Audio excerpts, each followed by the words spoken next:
Never gonna work like that over here. You know what I'm saying? I was trying not to leave this message, but you have left me no choice. So how do you... What's confusing is all of those things that you just said are also included in the racketeering count. So we don't know what the vote is. So we don't know what the vote is. It's hard to read what they... It started like something out of a spy thriller. But this is no Hollywood script, this is real life, or at least real enough to have Sean Diddy Combs allegedly scrambling behind the scenes, while Curtis 50 Cent Jackson tightens the screws with a documentary he claims could make the Epstein saga look tame. The word from Jackson? Diddy isn't just worried, he's threatening. Not over a diss track, not over old beef, but over a film. A film so explosive, 50 says, that it could blow open government ties, blackmail rings, and a multi-decade machine of manipulation. If even a sliver of it is true, Diddy's not just in danger of losing his legacy, he might take half the establishment down with him. So she testified, excuse me, that she was Diddy's ex-assistant. She said he her, sexually assaulted her in various ways multiple times. He exacted unbelievable violence against her, threatened her, one point allegedly threatened to take her phone and use anything on the phone. And here's where it gets grimy. According to several insiders circling the chaos, Diddy's been using every ounce of his remaining clout to keep this documentary from ever seeing daylight. Not just cease and desist letters, not just back-channel threats. We're talking private investigators showing up at people's doors, legal firebombs, and allegedly much darker tactics. Multiple people in Diddy's former circle are whispering the same thing. He's terrified. Not of the public knowing he liked his parties freaky, we already heard about the baby oil, the marathon sessions, the bizarre hotel rituals. No, he's scared of what 50 Cent is sitting on. Alleged recordings, whistleblowers, and a paper trail that might make the RICO charges look like a speeding ticket. They needed to show that there was an agreement, that the organization knew what it was doing, that it was an enterprise, not in law, but in fact, that people understood the object of the enterprise, which was to promote Sean Combs and his brands and sort of fulfill any deviant desires he may have had, and then to cover up any crimes committed over the course of fulfilling the desires. Which brings us to the so-called freakoff tapes, the most infamous, most heavily shielded pieces of evidence from the trial. We heard the sanitized versions in court. A juror came forward and practically shrugged at what he saw. Just a lot of rubbing oil, he said. Nothing too graphic.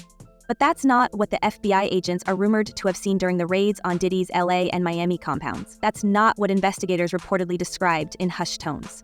According to one federal source, speaking to multiple outlets, the footage confiscated from Diddy's private archive wasn't just salacious, it was dangerous. Dangerous because of who appeared on screen: industry powerhouses, elected officials, executives with security clearance. And yes, allegedly, celebrities who have squeaky clean reputations. Why steal that kind of footage from jurors? One explanation being floated, it's evidence too radioactive to legally process. Another, it was blackmail material from day one. The archive itself, often referred to in whispers as the vault, allegedly spanned years of footage cataloged like a production library. Some sources claim Diddy maintained an entire team to handle it, edit, review, file. We're not talking about private home videos for personal pleasure. Think surveillance-grade recordings, multiple camera angles, and logs of who was present and when. If even half of what's said about the vault is true, it's not just incriminating, it's a threat to people way beyond the bad boy inner circle. And it's this mountain of footage, we're told, that 50 Cent's documentary is threatening to lift the lid on. Same kind of extortion that we heard when Cassie took the stand and testified on that airplane ride back from France. Diddy said, "You don't do a freak-off, I'm going to release one of the freak-off videos that you are profiled in and humiliate you." One former assistant, speaking under condition of anonymity, said she was present when a high-profile guest begged Diddy to erase a segment from one of the tapes. She claims the mogul laughed and told him, "Don't worry, that's leverage, not evidence." Leverage.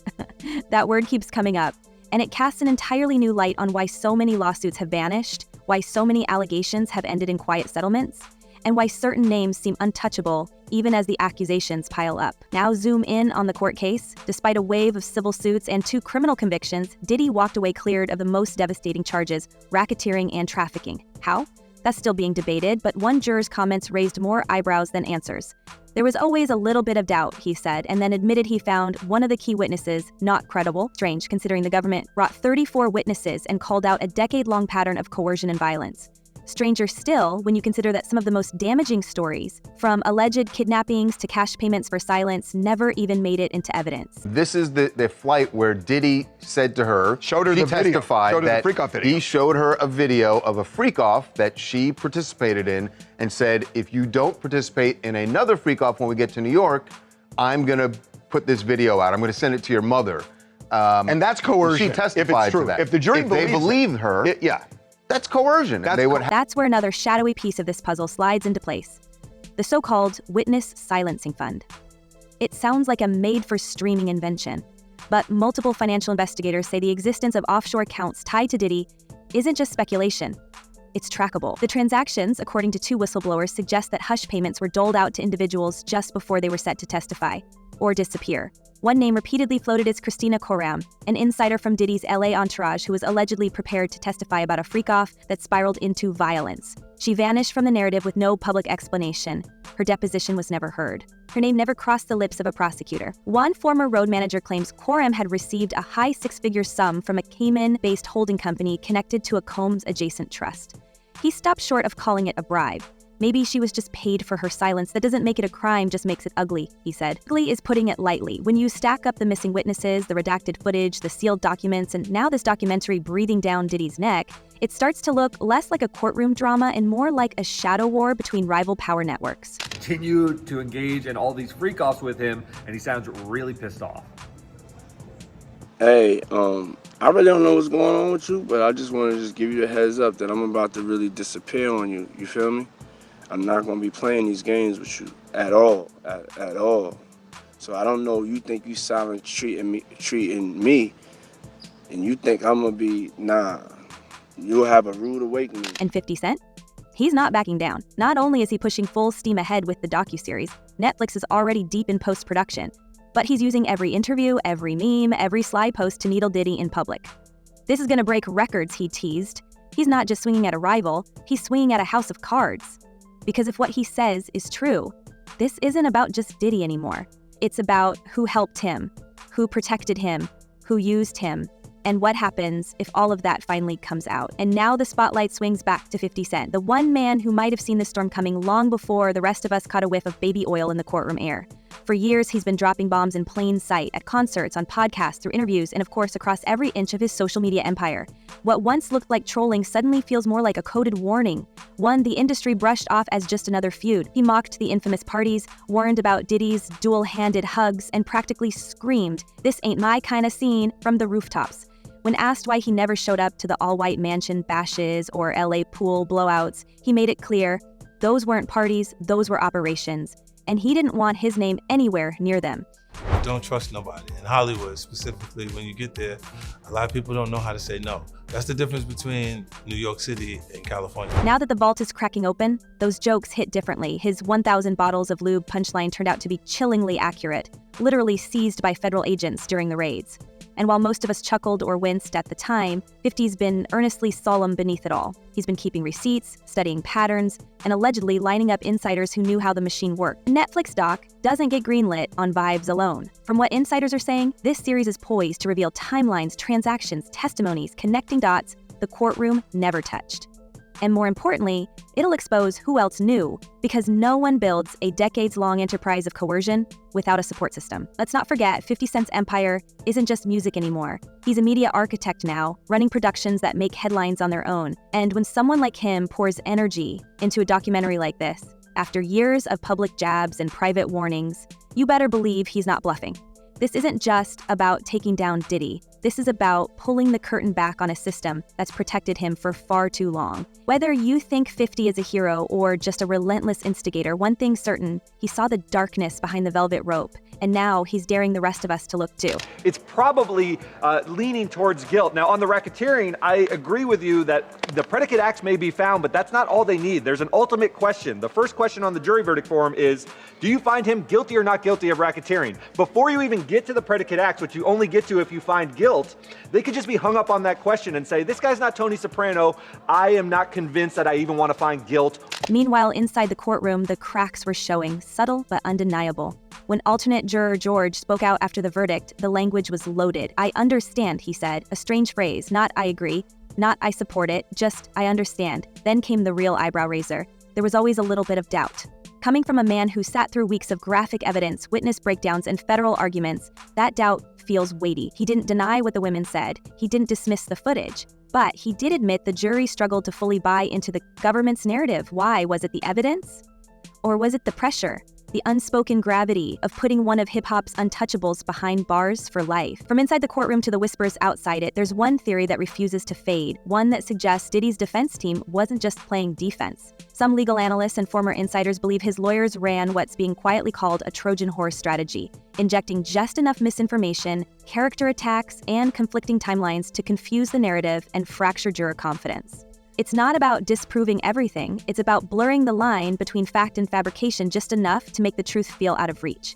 And when you control the fog, you control the outcome. In charge. And a lot of people saying it's square peg, round hole, that we know that there are multiple jurors on both sides. It's not just one holdout, that on racketeering, they are stuck.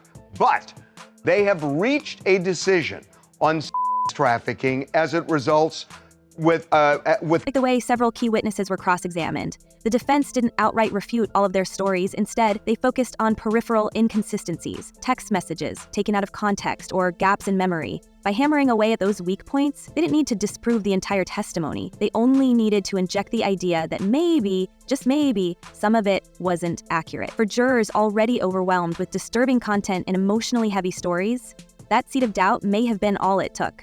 And that's the brilliance of the Trojan tactic. It doesn't require the truth, just enough illusion to shield the gates. One of the more disturbing aspects of this alleged strategy centers around the psychological pressure exerted not just on jurors, but on the witnesses themselves. According to court observers and leaked deposition notes, Diddy's team made aggressive use of pretrial discovery, demanding private communications, therapy records, and personal histories that had little to do with the core allegations. Some experts argue this wasn't just legal housekeeping, it was an intimidation tactic designed to destabilize witnesses before they even took the stand. If true, it's a chilling glimpse into how power can be weaponized in the courtroom, cloaked in the guise of procedural necessity. There is a partial verdict in the Diddy case after 2 days. The jury has reached unanimous decisions on 4 of the 5 counts. The problem is that 5th count means that we don't get to find out what the verdicts are on the other 4 because they are hung up on... Even more concerning are the claims that false leads were planted deliberately, both inside and outside the courtroom. One former paralegal tied to a defense subcontractor alleges that fabricated witness names and decoy claims were fed to online forums just before trial, creating a media frenzy that redirected public scrutiny away from the most damaging accusations. Whether or not this was sanctioned by the core legal team remains unconfirmed, but the timing of certain media leaks suggests coordination. The chaos served a purpose: create distraction, exhaust investigators, and blur the line between conspiracy theory and credible fact. What this all points to is a larger question about the justice system's vulnerability to manipulation. If someone with Diddy's resources can allegedly flood the narrative with so many decoys, distortions, and strategic emotional landmines, how can the truth ever win in court? More importantly, how many other high-profile cases have quietly employed the same playbook? Deploying legal theater not to prove innocence, but to confuse the process until accountability collapses under the weight of uncertainty. It's not just about guilt or innocence. It's about who can afford to shape the battlefield. Interestingly, we haven't seen the indictments yet. There's been some time lag. I suppose it will take some time to go through all the forensic, evidence. And in the end, that may be the most dangerous part of all. If Diddy's team did in fact run a Trojan horse campaign under the court's nose, they didn't just protect their client. They redefined the rules of the game. They showed that the right combination of performance, intimidation, and media manipulation can turn even the most damning evidence into background noise. And if this strategy goes unchecked, others will follow it, because in a world where image trumps impact, the truth doesn't need to be disproven, it only needs to be drowned. We can't ignore the timing either. Right as federal prosecutors were sharpening the racketeering charges, the courtroom saw a sudden shift. Video evidence sanitized, witnesses missing or minimized, and Diddy's defense team unusually prepared. Their strategy wasn't just legal, it was surgical. Discredit the high-profile testimonies, lean into the murkiness, and lean hard on reasonable doubt. He was fighting for himself, George added. Sure, but was he the only one in that courtroom fighting? Or were there unseen forces fighting to keep the trial on rails that wouldn't derail the entire machine? I'm Eva Pilgrim. Thanks for streaming with us. Incredibly graphic testimony today in the Sean Diddy Combs trial. And we have to warn you, some of what you hear And let's be honest, this wasn't just a trial. This was a performance. Cameras weren't allowed, but the public still got a front row seat to a carefully controlled narrative. Diddy's appearance in court, prayerful, polished, calm, stood in sharp contrast to the violent and chaotic image painted by his accusers. He wasn't shackled or silenced. He mouthed thank you to jurors. He smiled for the sketch artists. And the moment the verdict dropped, his team erupted in celebration outside the courthouse, surrounded by influencers and merch-hawking fans. One observer called it a victory for the jury system.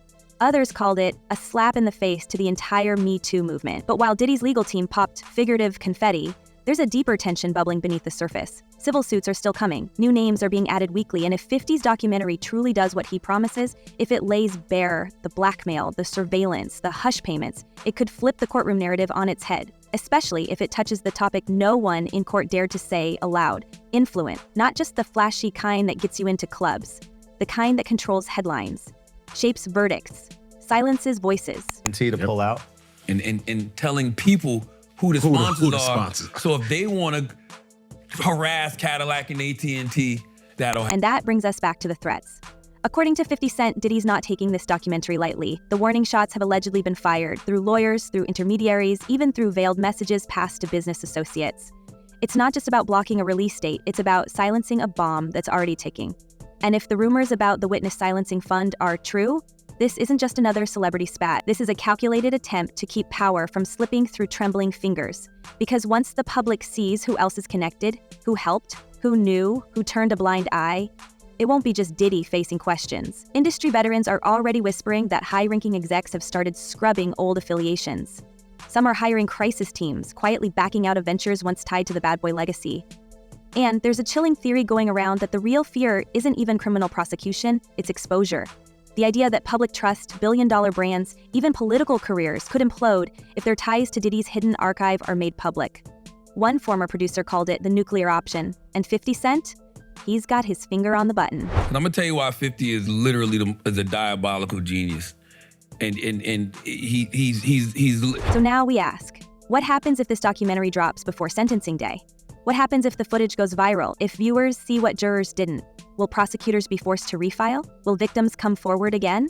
Or will the system close ranks, protecting itself the way it always does when big names are involved? Because this is no longer just about one man's crimes. It's about the cost of silence, the rot beneath the luxury, and the people who thought they were untouchable. Until now, and here's the kicker, if what 50 Cent claims is even half true, we're looking at a celebrity implosion the likes of which we've never seen. Diddy might be the first domino, but he won't be the last to fall.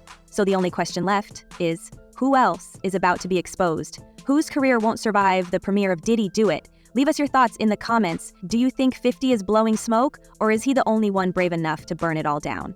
Stay curious, stay sharp, and until next time, keep your eyes open. The truth doesn't hide forever.